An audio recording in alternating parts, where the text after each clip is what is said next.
Tonight on What the Heck Do I Know's PM Update, we're doing things a little differently. Different animations and a shorter format. This video is also part one of a special series about how I use the project management process in the first 6 months of creating content for YouTube. And tonight we're talking about planning. Now, plans are great for getting started, particularly on a big task. If you've done something similar before, you can go with what works for you in the past. But if you're like me and starting something very different, your plan needs to be flexible. In my mind, planning is the most important part of any project. But as you go through the process and learn new things, you have to be willing to change your plan and your timeline based on your new information. Not giving up on your goal, but recognizing what is and isn't working and adjusting your process. Interested in finding out more? Stick with us. Hey guys, I really enjoy making these videos for you, so if you get value from them or know someone who would, please support us by hitting like, subscribe, leaving comments, and sharing. Remember, you can always find more in-depth information at whattheheckdoiknow.com. This is PM Update with Leah and Mia.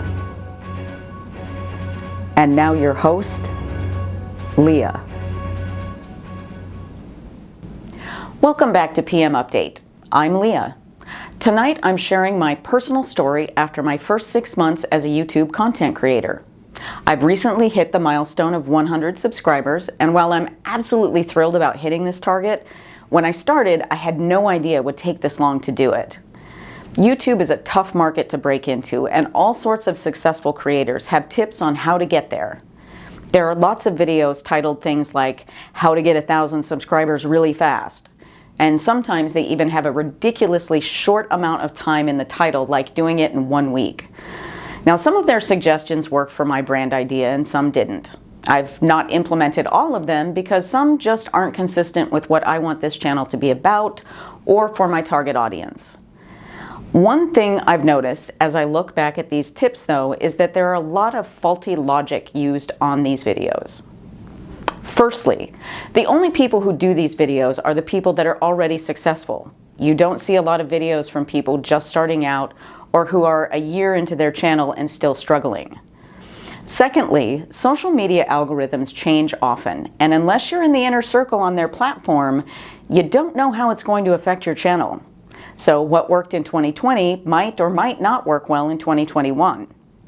Which brings me to my third point. What these people are sharing is what worked for them. So if you're already successful, you look back on what you did and determine that all those things are what made you successful. And correlation is not necessarily causation.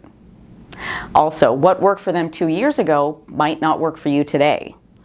There are too many variables involved related to your content type, when you post, whether your content is funny or serious, and whether it's a high-value market and how saturated it is already, and hundreds of other things that might have been pushing their content that they don't know about because of the way the algorithms worked at the time. So what does all this have to do with planning? Well, since I have never done anything like this before, I did a lot of research before I executed my plan, and I used some of the advice I found. Then I built my tasks and schedule around what these successful people said worked for them. And some of it worked for me and some of it didn't. Does that mean that their advice wasn't valuable? No. It just means that for some reason it didn't work the same way for me. There are always best practices to follow. Every industry, even project management, has a set of generally accepted best practices. And it's always good to start with these. But there is no guarantee in the social media industry that they will make you successful. Because, like I said, there are too many variables. So I want to point out that there is so much information and a lot of it is conflicting. This can be confusing for someone just trying to get into this industry, and it can also lead to information procrastination. At some point, you just need to move forward with what you know now and do it. You will learn what you need to do as soon as you get going. If your plan is flexible, great. If it isn't, make a new one and be open to changes. Over time, I have changed my approach and show format a few times based on my analytics information and what I have learned about how much work I'm capable of getting done in a week.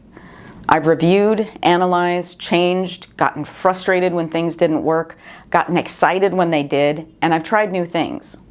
What hasn't changed is my content and the purpose of my channel. Now, one piece of advice I had found interesting was about being consistent. Now, while I believe consistency is indeed a key best practice, despite having no evidence that this is boosting my content, I believe it is true, so I'm doing it.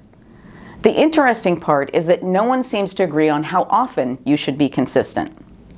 I have heard advice from various successful content creators that posting once a week, twice a week, and 3 times per week is the minimum. Who knows what's true in this case? I've done all of these and in fact was posting 7 days per week in the beginning. And honestly, I can't tell a difference in my numbers. I suspect that is because I'm still small, and until I make it to 1,000 subscribers, I won't be able to notice a difference. Now that's all for What the Heck Do I Know's PM Update. In the next episode, I'll be talking about the execution of my plan. Thank you so much for watching, and see you next time on our next episode of PM Update. Good night.